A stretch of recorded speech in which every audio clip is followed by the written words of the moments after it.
very excited to introduce you all to Alan Cooper. Some of you have spoken with Alan before, some have not. So we're going to be focusing on HR talent recruiting and all the wonderful best practices that are out there that Alan's been leading and driving for quite some time in different organizations. Alan, if you can hear us, please can you introduce a little bit of your background to the group? Sure. Thank you, Roy. Good morning, everybody. Thank you for joining me at 8 a.m. At least it's not a Friday or a Monday. So again, my name is Alan Cooper. I am a non-traditional HR person, I would call myself. So I started out actually getting a PhD in experimental psychology and falling into healthcare. What I meant by that was I was a paramedic as a volunteer, was backing an ambulance into a hospital one morning while I was before I went to college, and the director of the emergency room said, "You want a job?" So I took a job as a part-time paramedic and have been in healthcare ever since. So I worked for what's now Northwell Health in New York. The largest health systems in the tri-state area.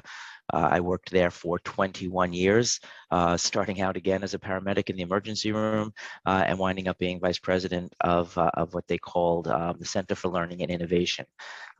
And what you're going to hear from my talk is the Center for Learning and Innovation was the education arm of the hospital, of the health system, which is now I think 22 or 23 hospitals. When I was there, it was 15 hospitals. And we oversaw HR. So unlike traditional human resources structures where education came under HR, at what that time it was North Shore LIJ, HR came under education. So I have a strong bias towards education. The way we wound up becoming in charge of HR was we complained a lot about it. When I ran EMS before I was coming up there as the director of EMS, which was 300 paramedics and EMTs and 60 ambulances. And I kept complaining about human resources, saying they don't do things, they don't hire people for us in time, and they send us terrible candidates. And I just kept complaining and complaining and complaining. And they said, fine, you want to do something about it? You're now in charge of human resources, which was a great strategy by the CEO. And I learned a lot, but I taught a lot. And what I mean by that is I am, and as I just said before, not the traditional HR person. I was an operations person, again, having 300 employees in my department. So I learned the traditional HR stuff, but I ran HR as a more from an operations standpoint than a transactional standpoint. And I'll talk about that in a few minutes. After leaving 21 years at North Shore LIJ, I started my own consulting business, and then wound up being insourced at White Plains Hospital in Westchester as the title was Chief People and Performance Officer, and Chief People Officer was the Chief HR Officer. And I spent a few years there turning around their HR department, their education department, and flipping things. So again, a non-traditional HR, my educational background, like I said, I have a PhD in experimental psychology, a master's, an MBA, and a master's in education. So combining all those, it's more like an organizational development role. So that's me in a nutshell. Would you? Thank you. Sure. Helpful intro. So let's kick off with some questions. So as we normally do, I come with a prepared list of some questions, and then invite the rest of the group to pepper you with their random thoughts and insights. So we'll do the same. So let's get into the weeds of operational HR versus transactional HR. Sure, I love that question. So, and I love that question because it's really it's really the roots of what people think about HR versus what HR should be, and in a lot of organizations, what HR is. So transactional HR is keeping the trains running, right? People have to get hired, people have to get their proper paperwork, people have to take their mandated topics. In some industries, healthcare being one of them, people have to get reviews, people have to get terminated, people have to get disciplined.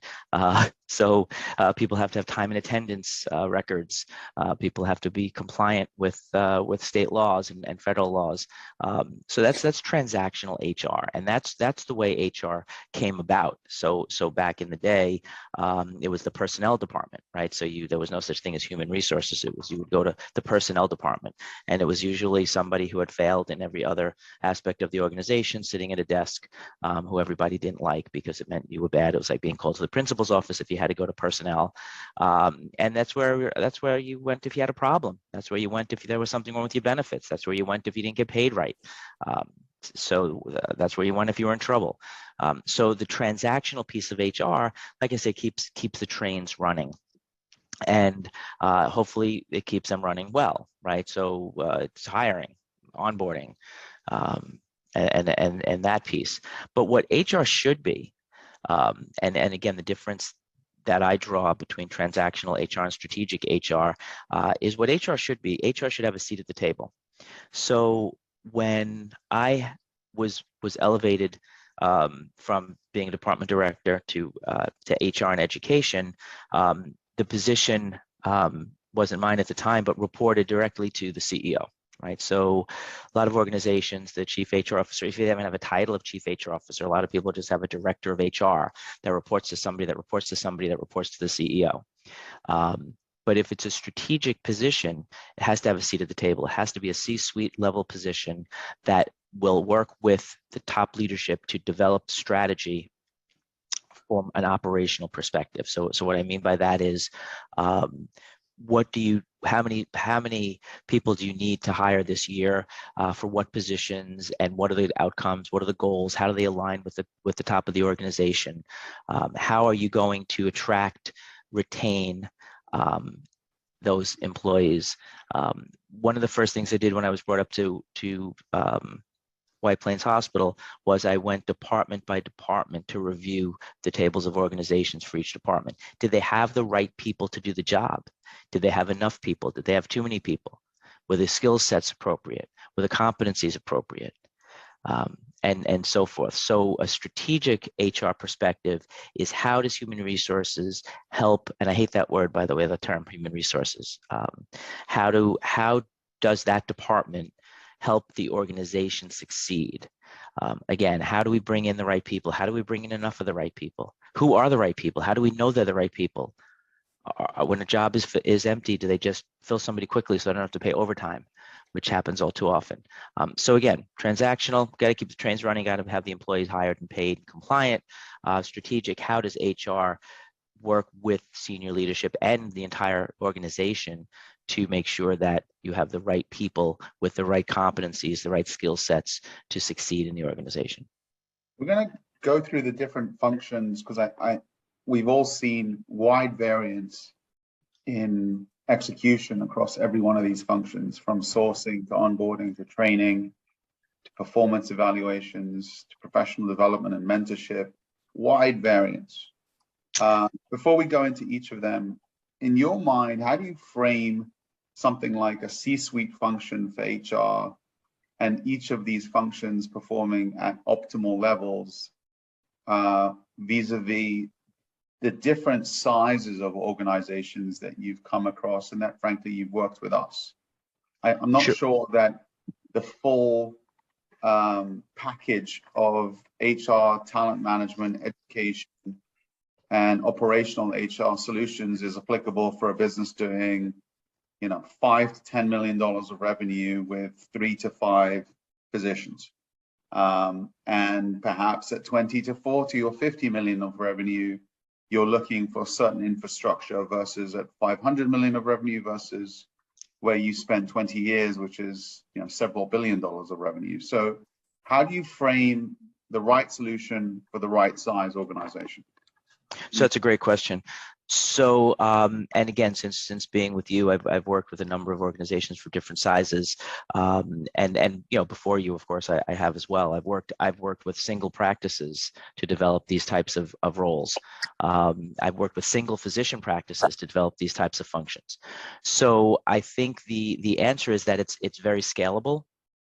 I think to be a successful organization, you need at some level all of these functions. And what do I mean by all of these functions? So if you look at the entire, and I'll throw a term out there that we haven't hit yet, but if you look at the entire talent management spectrum, if you look at talent acquisition, onboarding, development, performance management, succession planning, workforce planning, all the strategic things that I'm talking about, it sounds like, yeah, you need a $5+ billion organization with multiple sites, but you really don't, right? You need the right person doing it.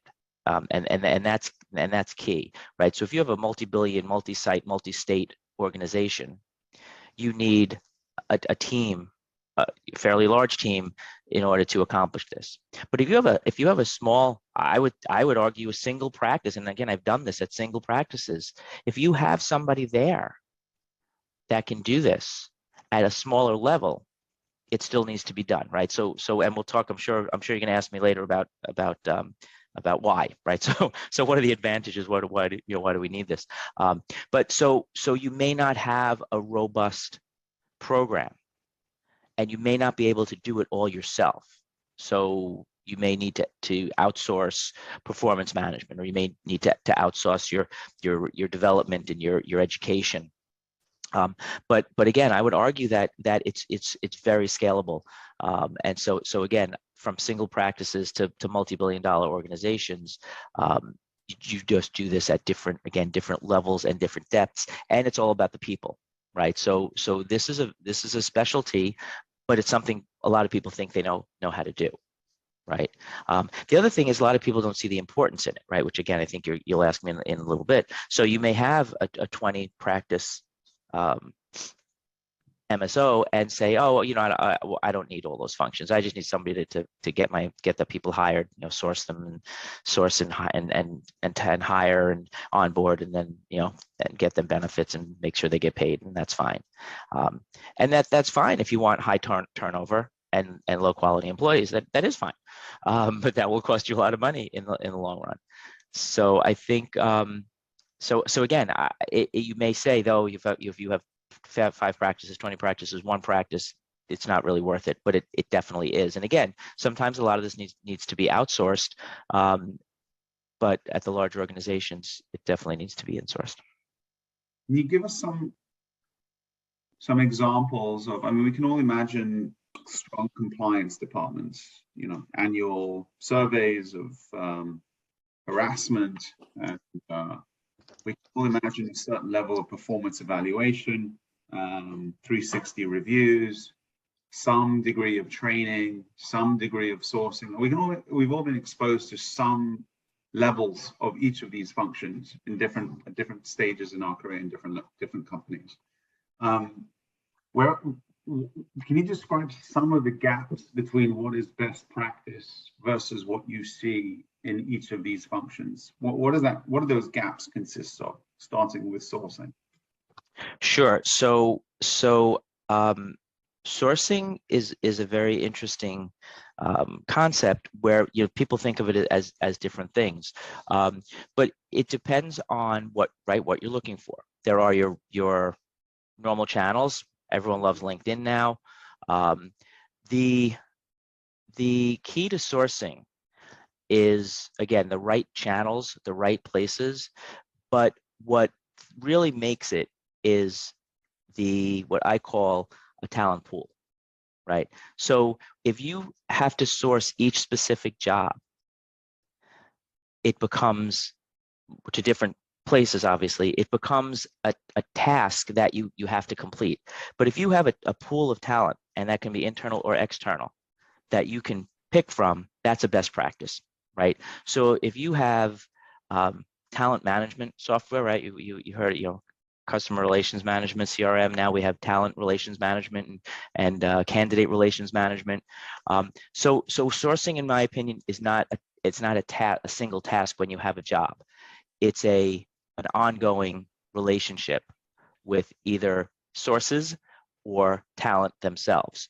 So if you, again, build that out in your organization, no matter how large or small you are, you have, so again, a best practice would be to have that talent pool to call on instead of treating each hire as an episodic event. That's really, and multiple sourcing, again, hitting the targets for that position, knowing where to get the best candidates for each position that you're looking at. Some people use and some of you have seen this, I'm sure. They use the oatmeal approach. They just source everywhere, right? They just throw it against the wall and see where somebody applies. Well, you're wasting money in that respect. So targeted sourcing, I think, is the best practice. And again, what I see a lot of is and especially in today's labor market, is scrambling and just throwing the oatmeal against the wall and seeing where you get your applicants, and it doesn't always result in the best candidates.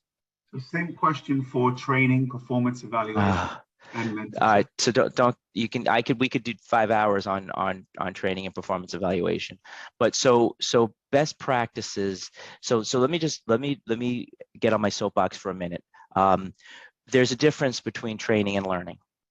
So if the job requires training, that's very so training is very passive compliant. It relies on a very fixed mindset. It's something to tick the box. So we do sexual harassment training, so we can comply with that and check the box that all our employees have received sexual harassment training. Learning is a completely different process. Learning is active. It employs a growth mindset where you actually change your behavior after you learn something, right? So best practices in learning is really learning, right? Most people, unfortunately, don't take that seriously. They see it as everyone says, mandated topics. Check the box. That's what we do for training. Which again, I think is a huge lost opportunity. So what you need to do is have everything aligned, right? So when you're onboarding somebody, or when you're from the time that the job is created, and people say job descriptions, I say, why do you need to describe the job? You need to describe what the person needs to know for the job. So I'm much more of a fan of the competency model. What are the competencies the person needs? And then what are the competencies the person needs to develop in that role? And one of the other things in a best practice education and training, and there is a role for training. If you need to teach somebody to take a blood pressure, that's training. You train them how to take a blood pressure. So the best practice model there is, again, a job specific education and training onboarding, and what I like to say, a succession planning from day one. Whether you are a single practice or a $5 billion organization, you should be looking at every employee that you bring in, where they are now, what they need to know to do their job now, what they need to know to do their job better, and what they need to know to advance in your organization. Because whether you're a front desk clerk or an MA or an RN or an MD, what's your next move? How are you going to develop those employees so that they help you in your organization and that you keep them and reduce turnover? I know I missed the second part of that question, Roy. I apologize. Can you ask it again? I got on my soapbox of training versus learning. That's a really good point. We very rarely see fully built out roadmaps for individual employees. And my view of a roadmap or a career plan is that every plan ever written is subject to deviation, but plans still have a value, have a role to play in setting expectations, in giving guidance, direction, stability. And so the fact that these career plans are mostly absent, I think, puts us in the camp of a little too much ambiguity when it comes to individuals and their needs. We hear this point mentioned again and again and again, that a lot in life is solved through communication. And there's few things that individual employees want more than clarity on what the future might bring. and expectations from above and around them. What do you see normally missing in performance reviews? I purposely didn't use the word annual because I don't want to presume that they should all be annual. But what usually are the gaps there?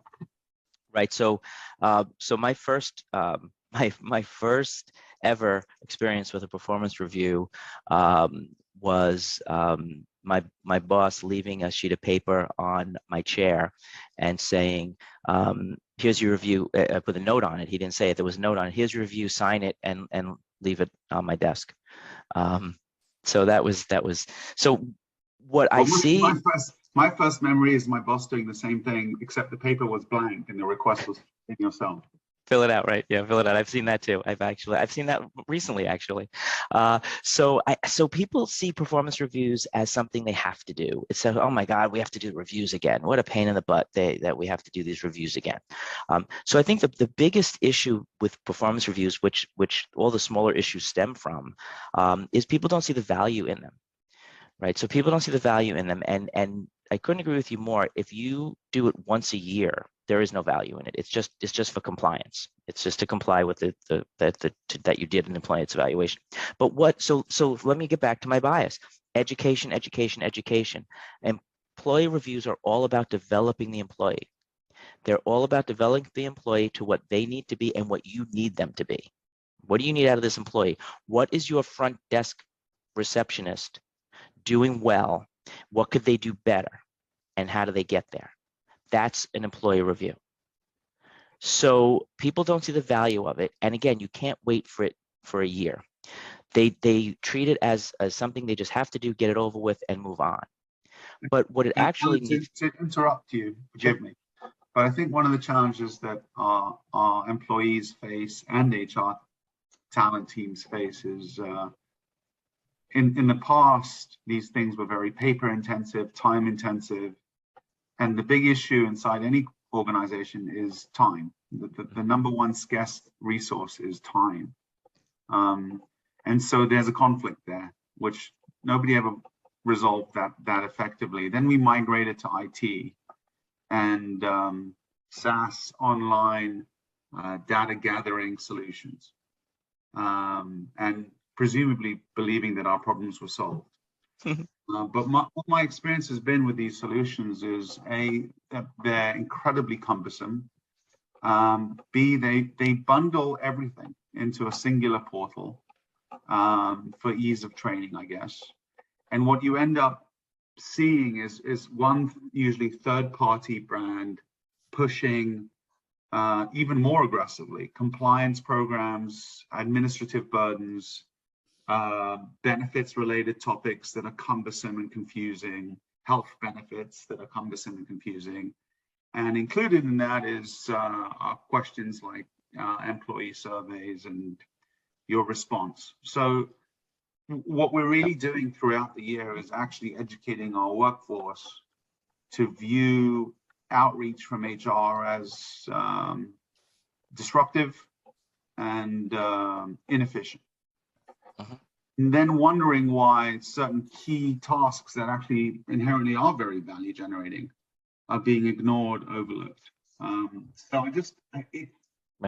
it's a bigger problem than, hey, don't worry about all the mundane stuff that HR normally does, because we've got really exciting things that are very value generating, because it's all getting packaged in really annoying IT IT solutions and administrative asks. So what are your thoughts on that? So yeah, I couldn't agree with you more. So like I said before, so it's how is HR viewed, right? So HR is viewed as very transactional. And if something pops up from HR, you're still thinking back to the old personnel days, either I'm in trouble, I did something wrong, or I have to do something that I really don't want to do, and it's going to take time away from the job that I need to do, right? So people don't see the value in it, right? I also, so if, go ahead. Oh, go on now. Sorry. Go ahead, Jason. I was just going to say, I think one of the other things that I have never, it's been a disconnect with reviews is that it's very one-on-one, right? So, or you can do 360 reviews, which allows you to review up and down, but the feedback is individual. And I find that in reality, outcomes are achieved by teams. Have you seen any creative review strategies that evolve beyond providing feedback to an individual? And I'll give you one example. We just started doing something internally where after a project is done, the team meets as a team and sort of critiques the project as a whole. And so indirectly, you find out, what your role was and how you did, but you also sort of provide feedback as a unit. And I'm just wondering if you've seen any evaluation strategies that evolve beyond feedback from one individual to another individual. So yes. So let me jump back for a second to the technology piece. So as some of you know, I'm a process person. I also have a background in Lean and Six Sigma, and it's not about the technology; it's about the process, right? So if you put a bad process on steroids, a bad process on technology is just putting a bad process on steroids, right? So I was involved in a very, very large PeopleSoft implementation, where all they did was take the current processes in finance, purchasing, and human resources and put them into PeopleSoft. Nobody looked at the process. So that cumbersome 7-page employee evaluation was now just a cumbersome 7-page employee evaluation on steroids on your computer.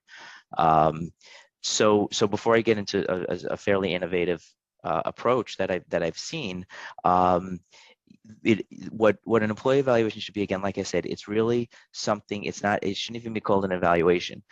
It's really, again, it's a developmental tool that should be 1 page at most. What does the employee do well? What could they do better? How could they do it better? In more words than that. And that's it. That's the evaluation. So who does an amazing job at employee evaluations, or they used to? I haven't visited them in a while, but I was a big fan, a big student of Disney, right? And the Disney way. And Disney does a lot of things wrong, but they do a lot of things right. And this gets to Roy's point. Disney's employee evaluations are not annual. They're actually daily. Every employee receives a daily evaluation. Disney has secret shoppers walking around their parks constantly all day long, and they are observing employees. And they're actually management from other parks. So a manager from Epcot will be walking around Magic Kingdom or one of the hotels or downtown Disney. And every employee wears a name tag, and they're constantly taking notes. And they're constantly giving daily feedback to their employees of what they've witnessed them doing well, what they've witnessed them not doing well, and then how can they improve what they didn't do well. I guess the analogy would be you're a soccer coach and you give your players feedback once a year. Great analogy. And I was a soccer coach. It wouldn't really work, would it? No, not at all. Well, remember that game 5 months ago? You were in the wrong position and you should have passed it. What you have is soccer coaches busily writing notes for professionals that are getting paid $20 million a year, critiquing their game live.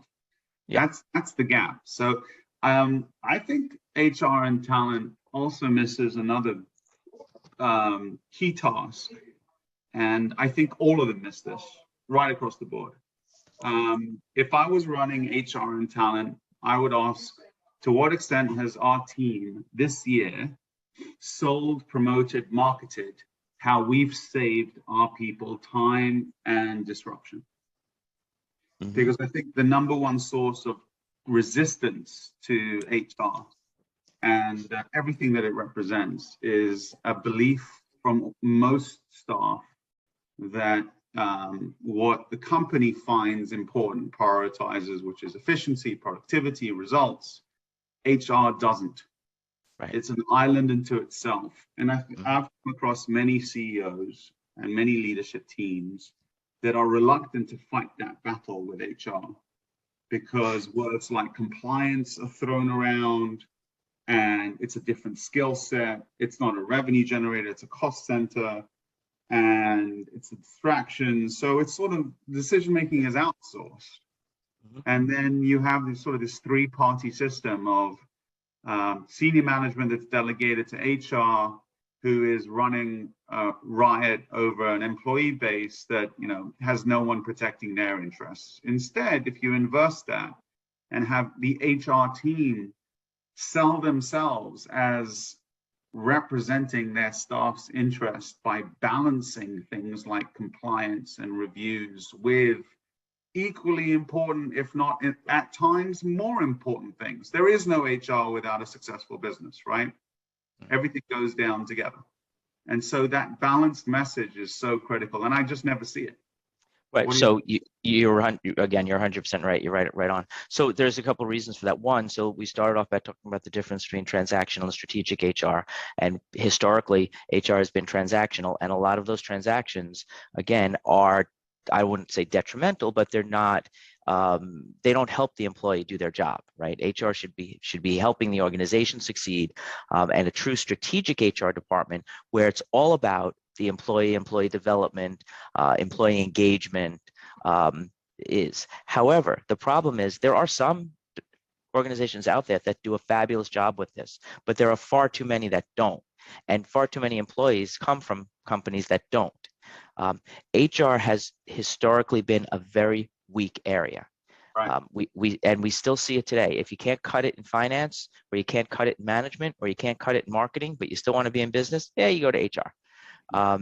So many people have wound up in HR because they didn't want to get rid of them, but they really weren't cutting it operationally. All right, so go to HR. We see that in universities too. We see that in universities. If you look at top business schools, any business school, not even top business schools, and you look at the quality of the students in each of the concentrations, HR is at the bottom. And why?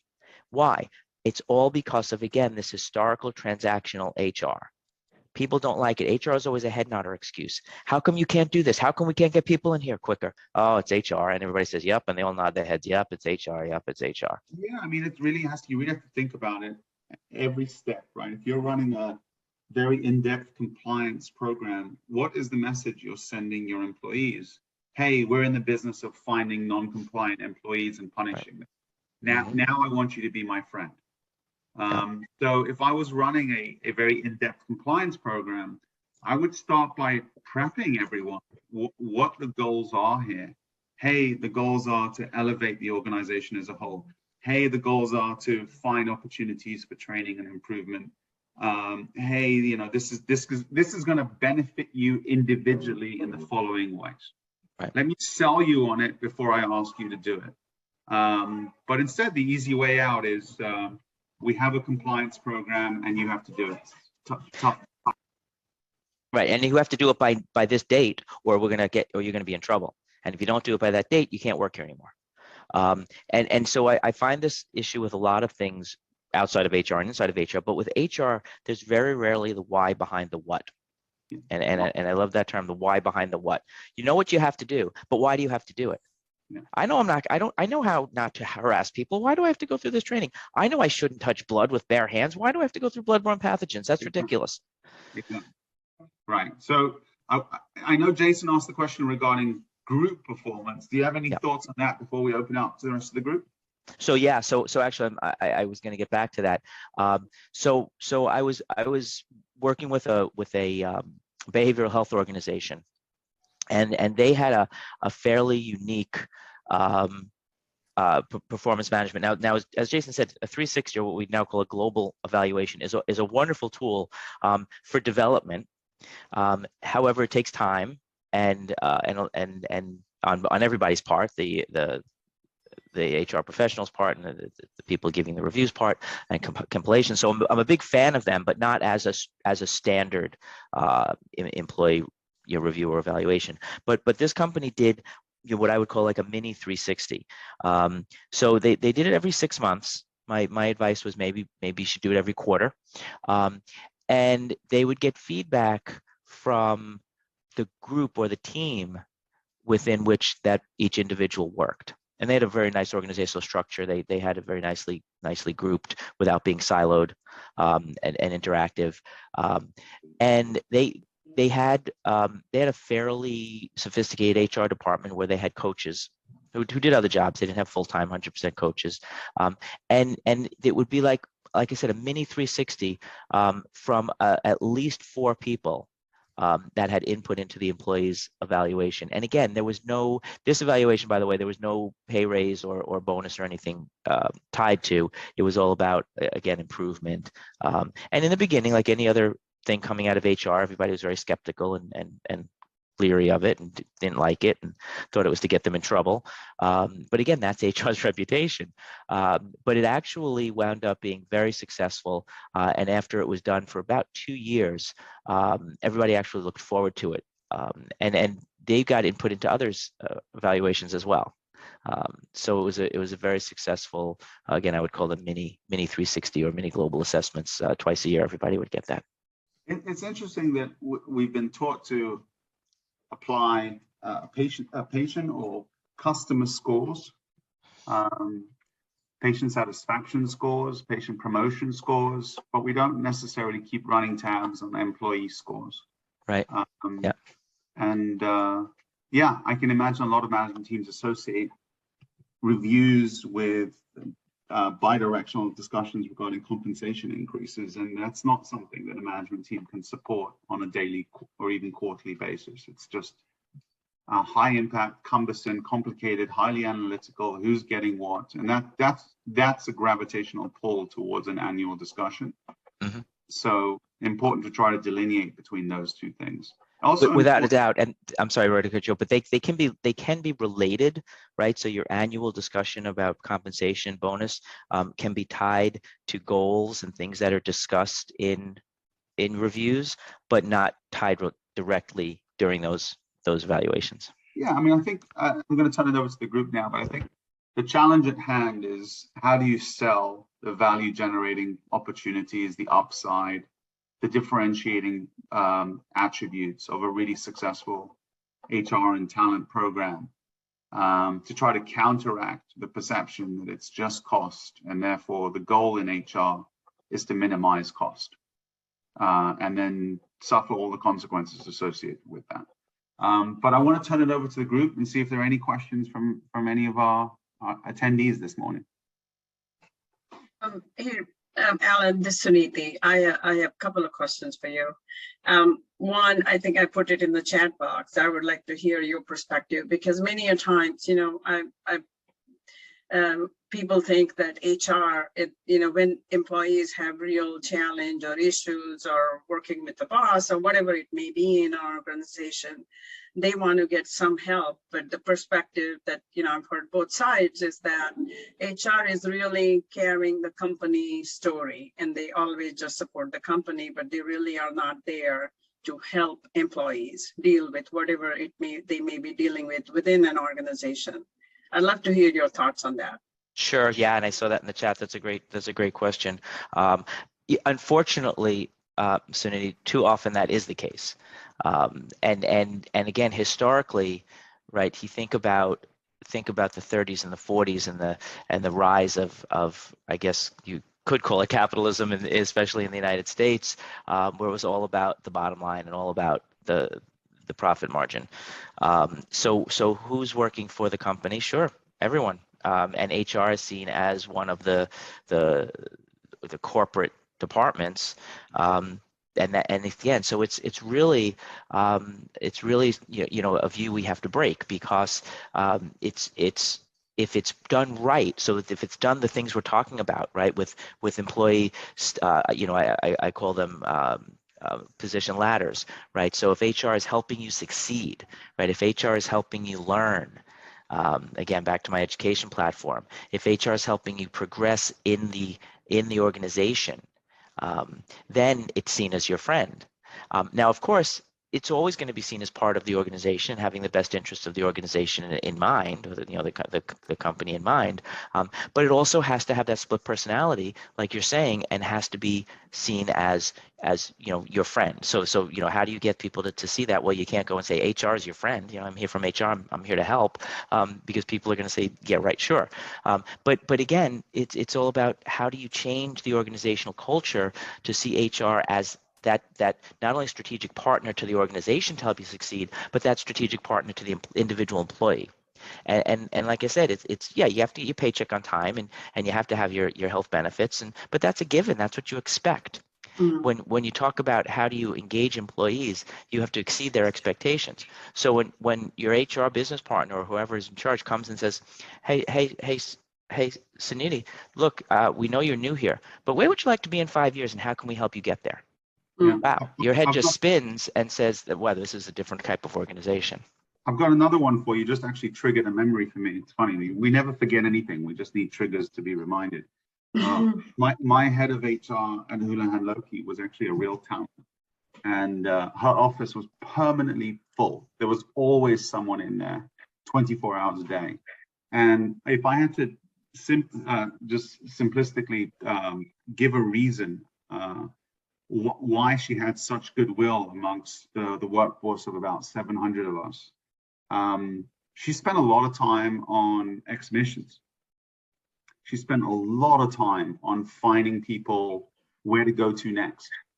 And in the world of investment banking, that comes up again and again and again. And I think that's another, to Suniti's question, another wonderful source of goodwill and redefining your identity as being an advocate is spending a lot of time and really curating wonderful solutions for people in their next port of call. And so you really are a career developer and sort of agnostic, somewhat agnostic about staying here versus going elsewhere. Whereas what I see normally is, hey, you better make it here, and if you don't, good luck, goodbye, buddy, which is not really a best practice. And that's why I keep saying education.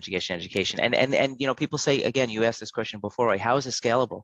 Well, if you're a single, let's take the smallest microcosm of our world. You're a single physician practice, right?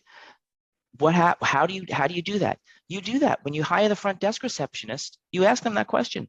Thank you for coming to work for us. We're so happy that you're here. We'd like you to stay with us. How can we help you with that? Well, I'd like to become a medical assistant. That's perfect, right? Because we hire, you know, and again, so you and the medical assistant wants to become an LPN or an RN or a PA or a physician. How do you keep them there? And then HR, all of a sudden, HR is your friend. Yeah, career paths. I want to ask you about integration, because I think a lot of us think of HR as a centralized department that sits somewhere in corporate, and you know, almost like the mountain, everyone has to come to the mountain. Whereas the reality of a lot of our businesses is they're multi-site, they're in many cases multi-brand, they're multi-department. Does an RCM department need its own HR function? Does an HR function need to exist locally in any state or city that you happen to be in terms of workforce? And even more complicatedly, we're now dealing with corporates, multiple practices, and homes as well. So what should an HR function look like in terms of number of locations versus centralization? So I'm a big fan of a hub and spoke model. Actually, one of our recent engagements, we put this in place. A few years back, probably more than I remember, HR came out with a new title called HR Business Partner, right? Some people using it before others. And what that became was an HR representative for your site or your region. So corporate HR is corporate HR. So if you're a multi-site, multi-state organization, you need some type of centralized HR for, and I have a term called compliance is crap, and there's a lot that goes into that, but for those compliance things, for those regulatory things, for the high level policies, procedures, employee handbooks, so some type of, but then you need that regional or site depending on depending on the organization and the number of sites. You know, you're going to have an HR business partner for every practice, but you may have an HR business partner for every region. Or every state, or you may have more than that. So everyone has their own feel, right? Especially if you're multi-brand. Everybody has their own subculture. You know, I'm a big fan of an overarching corporate culture, which are your vision, your values, your behaviors, your expectations. But then regionalized or localized cultures, because nobody wants to be a robot and be Stepford wives to the parent corporation. So HR should work in the same way. So that regionalized HR is what I recommend: regionalized, statewide, site-wise. Again, if you have a hospital, again, working in a hospital system, well, 15 hospitals had HR business partners that reported into corporate HR and in a direct line to the CEO of this individual hospital, which works really well. So you have your own person there. So again, regionalizing it, and by specific function, sometimes education or training by function, but not necessarily HR by function, unless you have a huge. So I worked with an organization that had it was a huge organization that had an 800-person IT department. So IT had their own HR business partner who reported to the CIO, as well as the chief HR officer at corporate. So something that large, but for our normal business practices, it would not necessarily need to be by function. Education and training, however, again, hub and spoke model as well, but with educators or trainers in the specifics, again, specifically IT, CRM, that type of whatever they would need, but reporting in through a centralized education and training team that, again, keeps things standardized across the organization. More questions? Alan, Yeah, go ahead. Alan, I have one other question for you, because as you describe it, and have it working through our careers, we know that the HR has become complicated in a way that there are a lot of different functions. You talk about education, training, benefits management, this, that, and the other, and then there is sometimes smaller organizations cannot have 2 or 3 people in house that can cover all bases. So they are recommended to go with PEOs, such as Insperity and others that are in the market. But do they provide, I would love to hear your viewpoints on that, getting a PEO, do they cover all the bases, or you still have to think of, they only just are more transactional in your terminology, and you still have to worry about the rest of the functions? So in general, my opinion, PEOs check the box, and they don't go further. I do know of specifically of 1 or 2 PEOs that I would call full service, and they're much more of a partner that will do a lot of the things that I am saying. But the majority of them are check the boxes. They'll keep you compliant. They'll keep your employees with what they need, and that's it. Unfortunately, there's a large majority of organizations, that's all they want, right, out of HR, because they don't see the benefit of a truly strategic HR department. And it's very hard for a PEO to be strategic, not being part of your, of your organization. So is there a role for them? Sure. But the organizations that really want to grow and succeed probably need something more than that. Okay. Hey, Alan, it's Carl. How you doing? Hey, Carl. Quick comment and a quick question. The comment is this. I think HR's role extends to before the employee ever gets onboarded and creating a presentation of a corporate culture that's desirable. I say this because the job market is so difficult right now in certain areas, but also, I have 3 kids who just literally went through the onboarding process, and it was interesting to see compensation, of course, but kind of the package. And as one of my kids said, the vibe is here so good, I would have interned for free. And I think it's an important aspect of it, but that I just want to make that comment. And second, my question is, in our specialty in healthcare, there's this HR component of dealing with doctors, which is this sort of specialized class of individuals. Obviously, you all know the ups and downs of doctors.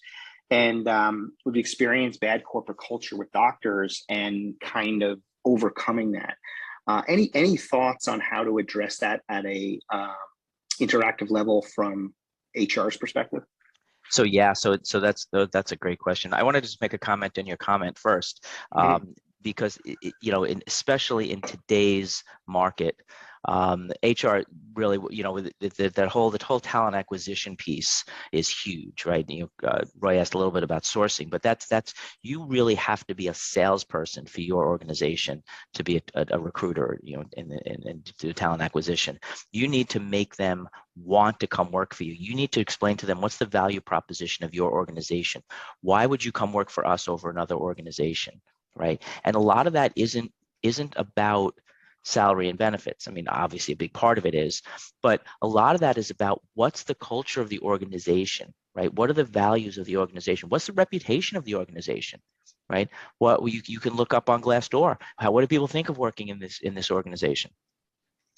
So that white glove service of the hiring ambassador, right? And I use those terms very carefully. The white glove service of that hiring ambassador makes that employee feel wanted and valued before they even come in the door, right? If you feel valued by this organization before you even get hired, you're going to that organization, right? So yeah, so you know, real important. And of course, you know, it's 8 o'clock in the morning. I completely forgot the second part of your question. So no, it's about how to, you know, physician engagement with the physician class. Yes. as a class. Right. Yeah. So yeah, great question. Right. So I had somebody say when they used to work in one of the hospitals with me, they said, "Well, working in a hospital would be great if it wasn't for the doctors." So so I've actually worked with organizations, one of them very recently, with a couple of the people on this call, where we set up a separate talent acquisition area. I mean, it was a large organization just for the docs, right, to be treated differently, and that's very common, right? So that's real common. When I was up at White Plains, we had a talent acquisition. We had separated it. We had a separate area to recruit nurses, separate area to recruit doctors and onboard them, and then the other third area for everybody else. You know, so our talent acquisition was actually divided into 3. And you kind of need that, right? Just because the docs are special. Just ask them; they'll tell you. But we know they are. So you kind of need that different type of white glove hiring ambassador, right? When you're recruiting and hiring them. The thing that I'm always careful about and skeptical about is how much differently we treat them. You know, there's a difference between acquiring a practice and hiring a physician, right? Hiring a physician, they're an employee of the organization. I've seen this a lot with hospitals, that physicians are treated the same but slightly different than any other employee in the hospital. Practices, again, is a little different, because if you're acquiring a physician-owned practice, it's a lot different. But if you're bringing a physician into that practice, everyone has to follow the rules, right? And a lot of times certain people think they don't have to, and then HR has to be the bad guy, when we have that old reputation of saying, you know, hey, you have to go to the principal's office. But it can be chaos if you don't, right? So if everybody understands the organization and the way you are and what you're in, and why. You know, the old days of physicians, surgeons throwing scalpels across ORs, and I had one doc in my office once when I was the chief HR officer that did that, has to be dealt with. And again, otherwise chaos ensues. So I know that's not a perfect answer, Carl, but you need to treat them the same yet slightly differently. Have you seen, Alan, health systems dramatically improve how they go about treating their staff? Or does the old adage that, you know, the old common perception that health systems create pretty weak cultures with a lot of ill will remain as true today as it was 10, 20, 30 years ago? So I would say in a lot of organizations, it's the same as it was 20, 30 years ago, but I've seen organizations really change the culture of the way they treat all employees, and you know, what I would say is clamping down, and it has helped tremendously in the success of the organization. And again, whether it's an MSO or whether it's a 15 hospital health system, you know, the leadership, as we all know on this call, is the most important thing. You know, there's that old saying, if the fish stinks from the head, but I always say the fish also can smell good from the head. So if they create, and people ask me all the time about creating organizational cultures, right? Unfortunately, most of the time, organizational cultures just happen, and they're based on behaviors and so forth. But I've seen leaders create organizational cultures where people are on board and understand the expectations. And I've used that term before: values, behaviors, and expectations. And it's changed it a lot. I think maybe 4 years ago, I walked into a hospital, into the cafeteria, and there was actually still a table that said doctors only. And I went into the CEO's office and I said, I'm not going to be engaged in this organization if you have that table. And I left. So it's changing in some places, again, where there's strong leadership that's creating that culture. And it's all about teamwork, right? You're a team, whether you're in a single physician practice or a 20 hospital health system, you're a team. And yeah, there's a team leader, but you're still a team, and you have to act as one. The fighter pilot mentality should not be in these organizations. Understood. Thank you very much for your time, Alan. I expected a really colorful discussion, and I think we received one. So just really grateful, and also grateful for the rest of the audience for your participation. Thank you so much. You're welcome. Thank you all for joining me today.